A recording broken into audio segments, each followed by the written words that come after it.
ISIS, Al-Qaeda. They may be watching this right now. Our military should not be mistaken for a cable news gabfest show. We don't care what you look like. We don't care who you voted for, who you worship, what you worship, who you love. It doesn't matter if your dad left you millions when he died or if you knew who your father was. We have been honed into a machine of lethal moving parts that you would be wise to avoid if you know what's good for you. We will not be intimidated. We will not back down. Or if you are like my guest tonight, you kind of go through some things and then you come into a coaching, what he calls mission focused coaching. Now, I will say when I first saw his website, I just saw the MF coaching. I completely mistook that word. I thought it stood for mother. Dude is a high-speed, low-drag veteran. He comes from the intelligence operation community within the Air Force. He's worked with a lot of those different agencies that we cannot name or we can name, or they go under Mr. Smith or whatever you want to call it. But I do want to bring on, after this short message, my guest tonight is Rex. All right, Rex, brother, welcome to Full Speed Ahead. Thank you for having me, Josh. I appreciate it, man. I appreciate the opportunity and the discussion. It's very much needed. Absolutely, man. When I saw your stuff on social media and I was like, dude, he's got to come on. This is probably the most intense, I would say, guest that I've had so far, just because I've seen your videos, I've seen the work that you're doing. You're the no BS kind of guy to tell them veterans to get up off their butts and get going, quit feeling sorry for yourselves. You're only here, you got to get up and do it, right? There's no other way to do it. Yeah, man, that's we're all about activating veterans, man, through forward coaching. Yeah. There's a lot of different organizations that deal with the pain, they deal with the trauma, they deal with the PTSD, and that's great. You need that, but you also need to move forward in your life, right? I've been through that. I've been through the PTSD. I've been through the fucking traumatic the disorders. I've been through the psychiatrists and the counseling and the therapy. I've been through all that, and they helped me. Right. But I also needed to help move that pendulum forward to success. And I was able to do that, coaching myself, utilizing coaching as one of my greatest tools to move myself forward in self-readiness. I like to boast that I'm all about self-readiness of the mind, body, mission, and purpose. Like, those are the most important pillars that we've got. We've got to maintain that. We've got to continue working towards that to help us move forward out of that darkness. Awesome, man. That's great information. So before we get started, let's learn a little bit about Rex. Like I just told our viewers, you came from the intelligence community in the Air Force. And so when we hear intelligence in the Air Force, we're thinking 5-star hotel, Wi-Fi, all that good stuff, right? I mean, that's what you did, right? so tell us who Rex was, a little bit about the service, but what I want to hear more about is that transition from the Air Force into the civilian community. What did it look like? Was it a pass? Was it a fail? Tell us what you want to tell us. Well, as you said, I'm a 7th generation Texan.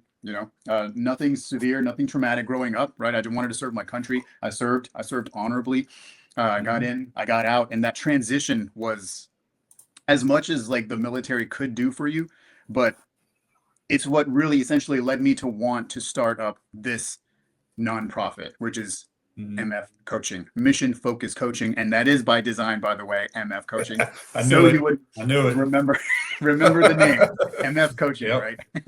Yep. Yeah, it's really what my transition, and I'm sure a lot of other veteran transitions ended up the same way, which was like, hey, here you go, good luck, see you around. And it was like, well, what do I do now, right? We lose a lot of really important things as we're exiting that.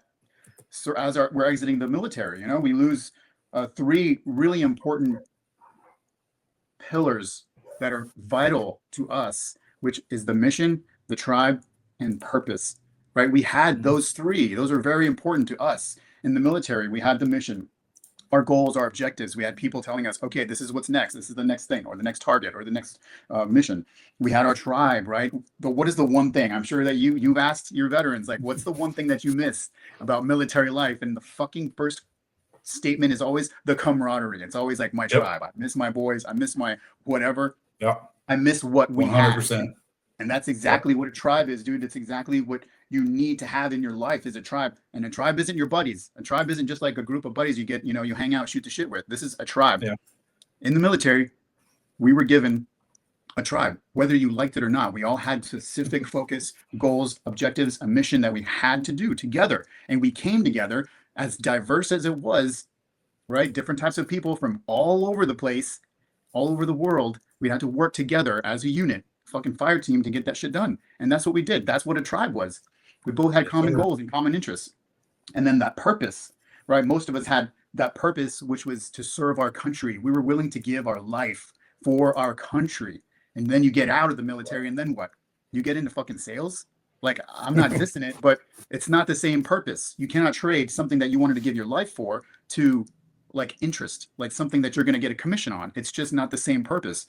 So those were the three major losses that we as veterans, we get cut off. And that's what they don't transition you for. They don't transition you for that. They may help you with a resume here and there. They may show you, you know, this is probably where you want to work, and that's great. What are you good at? That's great. That's fantastic. But you also need to replace and work on those three things, because those are huge. You cut those three things out, and then you get a loss of a tribe, a loss of a mission. And for our purpose here, a mission is going to be like our objectives. What is our goal? What do we want? What are we focused on? Right? Those are our goals that we make. This is the same in the military. We had our goals with our specific goals and our objectives that we needed. So they don't teach you how to start writing your own missions, how to focus on your goals, how to get what you need, how to get what you want. They don't do that.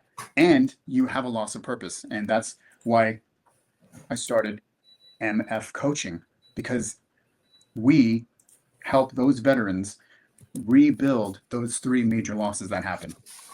Yeah.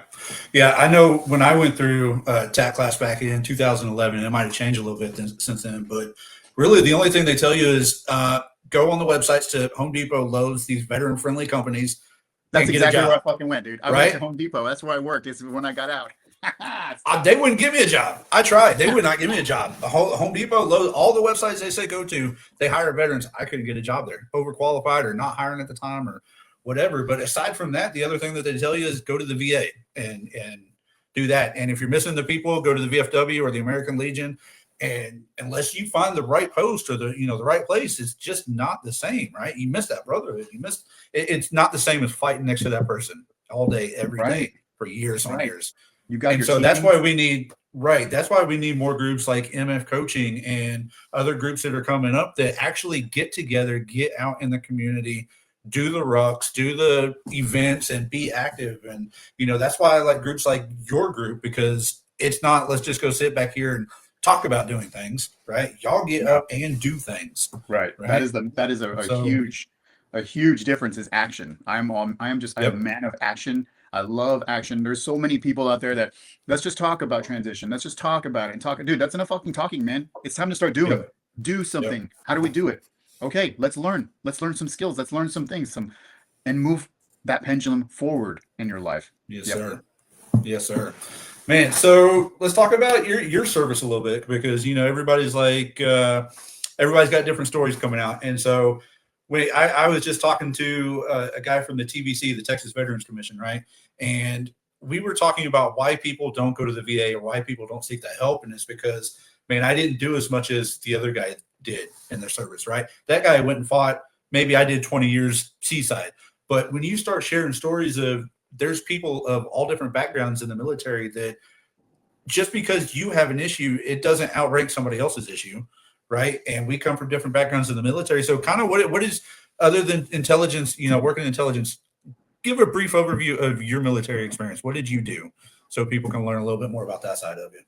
Yeah, sure. Well, I would like to hit on that if you don't mind. That was a really good, because I have run into a lot of people that have that stigma about it. And a lot of people haven't even, that I know of, that I've connected with, they haven't even tried to get any of their disability because they think that they're taking money from another service member. I'm like, that's not how it works. Like if you have a legitimate issue that you need, that's a service connected issue, you need to go and get seen, man. It's very important. You're not taking from anybody else.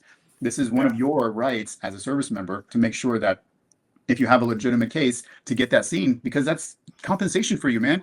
We served our country, and it's not about like, oh, I don't deserve. Look, that humble pie shit, that's done, bro. When we leave the service, and it's the civilian life, like the humbleness is great as a human being. It really is. It's really like a godsend for some. But we need to start looking at it like you're a vehicle, and as you get older, you need to go for a checkup. You need to go get seen. Right. You're not going to say, "Oh, I'm not going to take my car because I want somebody else's, to take their car and not my car." No. You need to get to where you need to go too. So your car needs to be taken care of as well. So go get it checked out, work on whatever it is you need to work on, and then move on. Right? It's not like I'm gonna leave my shit in the garage and let someone else take care of their car. No. So yes, I'm glad that you brought that up, Josh, because there still is and that's not something I heard of like years ago. This is like I still hear that today. Like they don't want to do that because of that. I'm like, no. Yeah.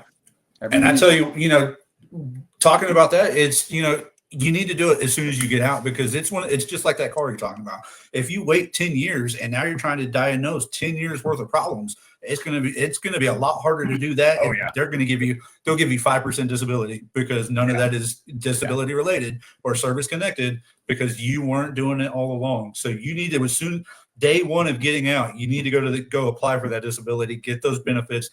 Man, you're not going to be a lesser person for it. Right. Everybody needs that help. And when you're one of those guys that's struggling, trying to find a job to pay the bills, that disability might be what gets you through those hard times. So absolutely. Got to do it. Yep. Got to do it. I mean, it's been really great, and to receive on the receiving end, and it has definitely helped me in my life as well. So it can definitely help that individual. And then just think about it. I usually like using the car analogy because it's mostly guys, and guys get it. Guys get the car analogy, man. We just like cars, and it's the same thing. You get out, like you said, you get out and do it now, because what happens when you let the fucking car sit, right? It starts gathering problems. All these problems, they start piling up on one another. All of a sudden, you got bad tires, bad brakes. You got to redo the not just the oil, but you got to do the filters, and it's rusty now, and it's just too fucking late. You waited too long. You've got to get that shit as soon as you get out. So yes, I just wanted to hammer that home, because whoever's listening, I want you guys and girls to just get out and just go get it checked out. Up here, mind, body, spirit, and don't lose that one thing that we had, which is our fitness. We'll get into that later as we progress through this. But yeah, so you wanted to hear about what I did. So as Intel, there are several different aspects when it comes to intelligence, right? Intelligence is something it's a very vague term that's utilized.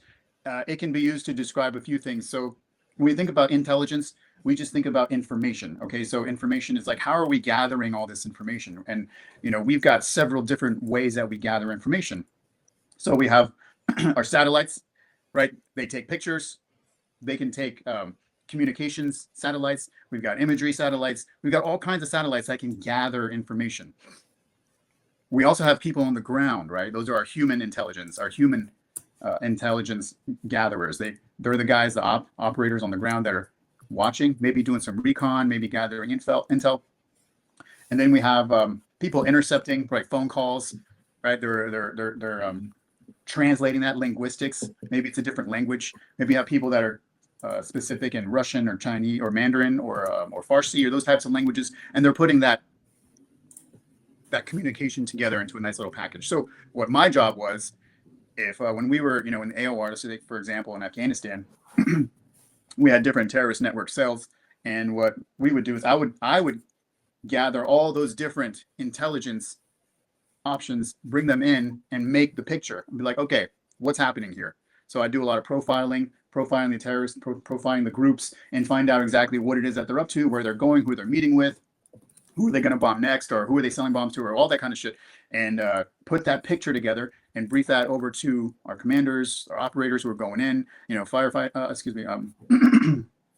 the generals, the leadership, all that kind of, depending on where you were. So I put all that picture together, sell it to them, and say, hey, look, this is where Homeboy's going to be at this time, this place, and here's a targeting package. So whatever assets we've got in house, let's take care of it. And that's what we would do. So I was the main guy who put it all together and try and sell that to our leadership, to our strike.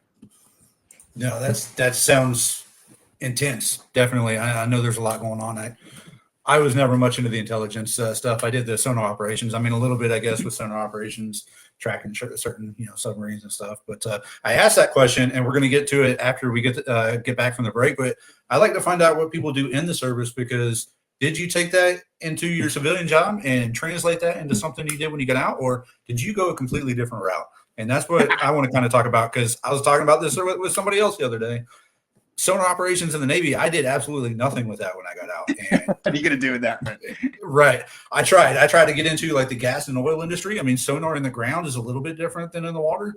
Still same kind of math and tools and stuff, but not the same. So, my stuff didn't translate. So when we come back after these quick messages, we'll find out from Rex, did he take that intelligence information job role from the Air Force into a civilian life, or did he go an old completely different route and work at some strip club down the hall? So be right back, y'all. What did you do when you got out, but other than work from Home Depot? So can you hear me? Good. All right. Yep. All right. So yeah, as just like I believe a lot of our other. So here's the thing. There's most of us in the intelligence career field, when they get out, they'll go government right off the bat. Usually, most of them they'll grab that fucking job before they even get out. Right? They'll go and they'll interview for it. A lot of my airmen did that, and a lot of my my senior enlisted also did that. They just kind of jumped for that next government job, right? They bitched, they complained about the government, and the first thing they do in a government job. I'm like, what are you doing? I'm like, whatever, to each his own. But I mean, you complain the whole time, and now you're in it, right? So I took the other path, right? The path where it was like, okay, I'm gonna just get away from the government altogether, and I'm gonna go and try and do my own thing. I want to do something completely different, right? I didn't want to do intelligence as a contractor or something like that. I didn't want to do that. I just want to do something different, man. I'm out of the military. I've been shaving for fucking 18 years, right? I've been doing PT my whole life. I've been my hair has been short the whole time. So I just really kind of wanted to find out who the fuck I was again. Before I go on that journey, I just got out and I was like, well, what do I do now? I don't know. Go on monster.com, and I'm kind of aging myself a little bit there. But I mean, it hasn't been that long since I've been out. It's only been like 5 years, but still, that was what I knew back before I even got in, right? I didn't know about all the new things. So I was just thinking, what is it, Monster? So I get on there and I start looking for jobs. And I really didn't know what to do. So the first thing was just like, oh, let's just check out Home Depot. Let's see what they got going on. I mean, there was always one right there. It wasn't a whole lot of driving. Yep. I always go there to get all my home improvement needs, right, over Lowe's. Sorry, that's just how it is. I mean, I think that's just one. You're either a Lowe's person or a Home Depot guy. Yep. That's just who I am. I'm Home Depot all the way. So I did that, and I was like, man, this can't be it, right? And it's just like I'm telling you, man. This is why I started this, man, because a lot of us are going through that. We get out and we're like, we know it's not government that's going to be there, or that we want to be involved with the government anymore, but we just don't know what that other option is. We don't really truly know ourselves yet, because like I said, we just got out. We lost those three important things: mission, purpose, and tribe. And now what are we going to do? We don't know. It's a mystery. Right. But with us, mission focused coaching, it doesn't have to be a mystery anymore. So I got out and I thought, you know what? Let me get into motorcycles. I've always liked motorcycles. So I went to this place called Motorcycle Mechanics Institute, and I got my certification to work on Harley Davidson motorcycles. I grew my hair all the way down to my middle of my back. Beard was down to here. I started working on bikes. I was working on the Treasure Coast of Florida. I was working on motorcycles out there for a Space Coast Harley Davidson until fucking COVID-19 happened. And then they did like this government, the shutdown, all that shit again. Everybody shut down. And then I was like, well, I'm on my ass again and I'm back home. What am I going to do now? I thought, well, you know what? I don't want to just sit at home.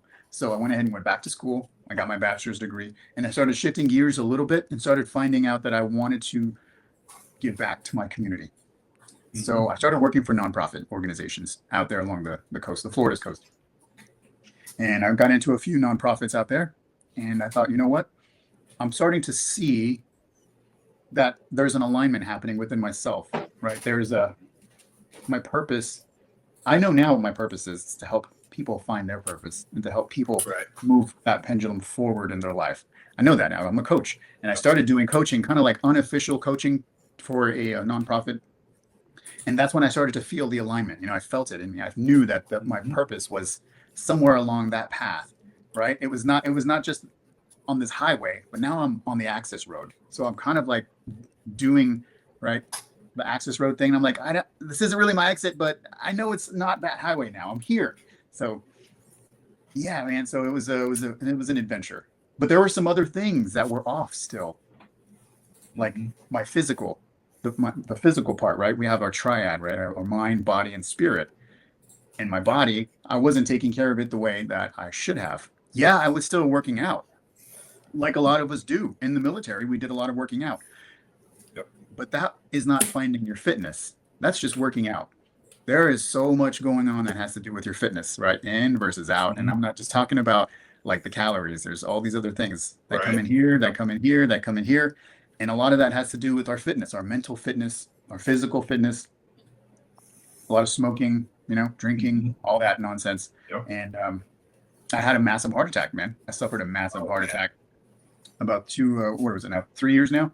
And that was really what shook me to my core.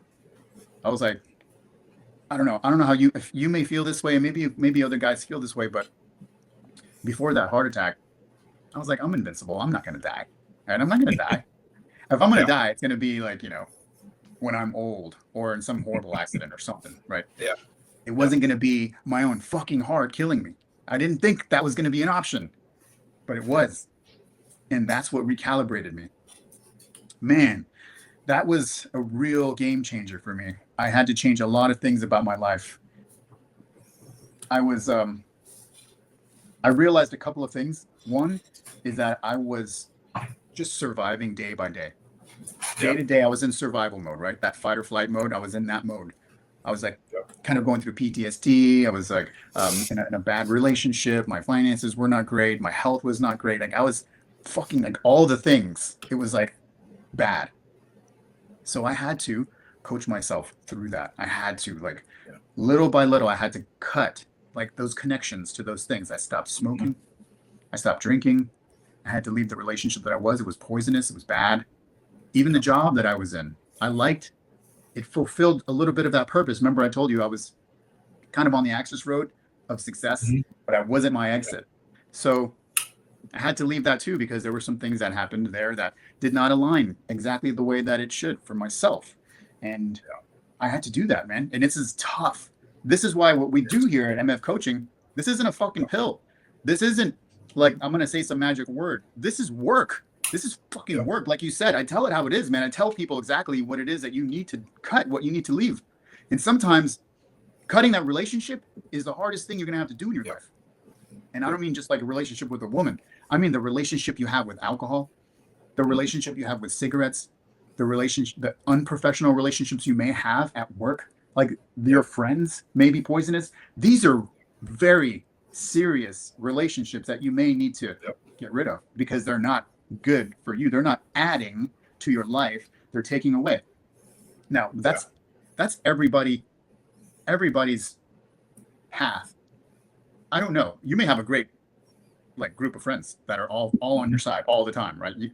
You're the one. Okay. So, but most of the time we don't ask ourselves these questions. And really as a coach, that's really what we do is we want to get down to the core. Like why do you think that's important?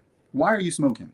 Let's just answer that question. Why are you doing it? What's the relation? Why is it so important to you to have that cigarette? You sit back and start answering that question.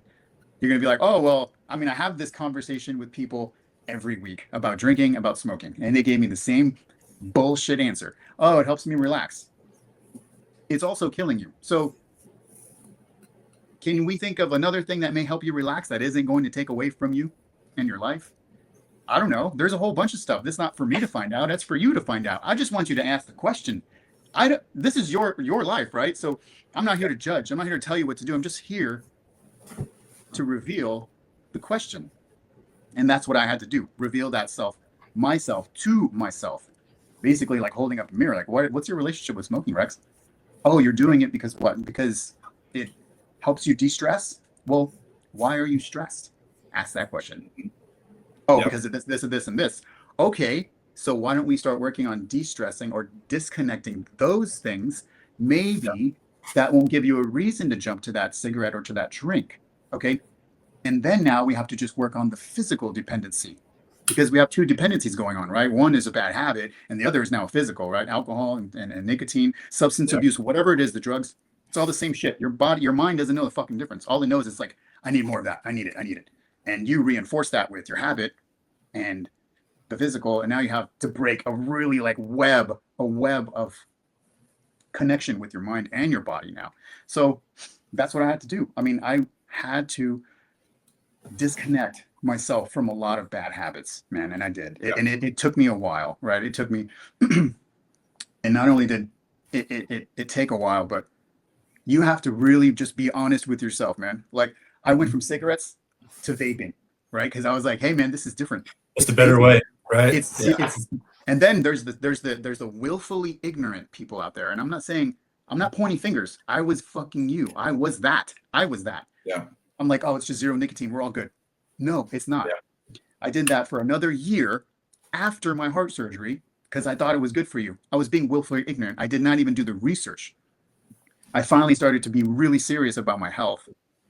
And I found out that it's actually no fucking difference. There's no difference between a zero nicotine vape and like Marlboro fucking Reds. Dude, there is no difference. Your lungs are still getting like tainted by that poison. So I said, okay, Rex, I'm going cold turkey, bro. So I just had to cut it, just cold turkey.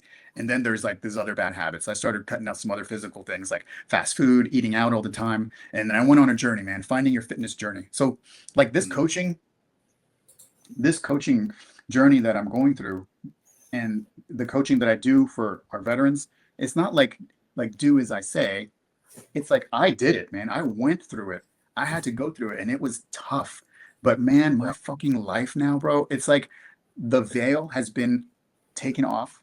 I feel great. I'm in better shape than I have ever been in my entire life. I could do an Air Force PT test like every morning, no problem. When like before I was stressing every time that PT test came, I was like, I'm stressing. Yeah, I never took my fitness serious. Now it's serious, but it's all because I started really getting down to why are you unfit, Rex? You got to ask these questions. Sometimes it's hereditary. You're fighting against the your culture, right? Mm-hmm. I'm sure you kind of grew up in that era where it was like, oh, here, have another plate. You're looking for sin. Time to eat some more. Yeah. So we're fighting those neural pathways that were built for us from before. We never questioned it, and we continue to do it. And sometimes we even pass that down to our kids, and that's even worse because you're just passing that down now to the other generation. That's fucking crazy. Right. So you're not doing your kids any better. So it's time to like rewrite that scripture that you have in your head. Yeah. I started taking my fitness serious. I started taking all the things in my life serious. And I also realized that I was needing to ask a really important question, which is why. Mm-hmm. And this is when I got down to purpose. Like we all have this question, why? Why am I here? It could be existential, or it could be, why am I at this job? Like, why? Are you asking yourself these questions? And if you are, then that job may not be fulfilling your purpose, right? You may be at the wrong job. And look, we all need to make money. We all need to fucking pay the bills and get it going. But if we can, I see two different problems here. One is an upstream problem and one is a downstream problem. The downstream problem is that we've already been through our transition. We had to learn all this bullshit the hard way. I'm at a job. I hate my job. I hate my life. I hate this, that, this, that. I'm over fucking weight. I'm smoking. I'm drinking, blah, blah, blah. And now I need to do all this stuff. But now I have a job. But now I have to find another job while I'm at this job. And now this is going to take so much more time. That's the downstream problem, right? Right. We got PTSD. We got depression. We got fucking, substance abuse, maybe, whatever. The upstream problem is, let's just do this right when the fucking veteran gets out of the military. We can start going after this. What's going to be, what's your mission? What's your purpose? Let's help you create a new tribe. Or like, I'm not going to create it, but I'm going to teach you how you can build your own tribe. And I'm not talking about getting a bunch of people together to go get fucked up. That's not a tribe, man. Like I said, it needs to pass this filter, which is my VIP filter. It's your value, the importance, and the purpose.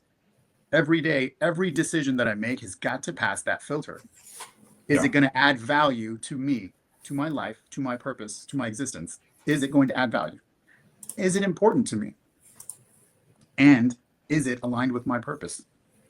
Very, very important things. You've got to understand those things. And if I knew this, Josh, when I was getting out, if I had a coach in my corner when I got out to say, hey, but I got your back. I'm going to help you. I'm going to fucking connect you with these 3 things that you're about to fucking get disconnected in your life. I'm about to help you get that back before you start making all these bad and wrong decisions in your life. Because look, friends are going to just tell you how it is, right? Friends are going to tell you what you want to hear, right? They're your buddies. They're like, yo, don't worry about it, dude. Fuck it. Let's just go drink our problems away, man. Yeah, okay. Oh, okay, great. Thanks, buddy. But listen, they're not trained. They don't know. Yeah. Maybe they grew up with you. All they know is like they know the little you. They know the mijo. They know the guy, the little buddy that they grew up with. Mm-hmm. They don't know all the shit you went through, man. They don't know the combat experiences, all the depression now. All you lost your tribe, you lost your mission, you lost your purpose. They don't know any of that, man. And it's not their fault. They know how to fix you when you were a kid or when you were in high school. They don't know what you're missing now. And sometimes the veteran doesn't know either. I'm about to go off like a weapon. Fuel to the top, got a filled up engine. In my thoughts, obsession. I will not stop, no, I'm never second guessing. I got a God complex. Haters love to hate, but I never feel pressed. Got a lot on my plate, but I never get stressed. I'll take all the pressure like I'm acing this test. Tear it up like I'm Jason. I see the world like it's ready for the taking. I see this place like a game I'm playing. Straight to the bank to collect my payments.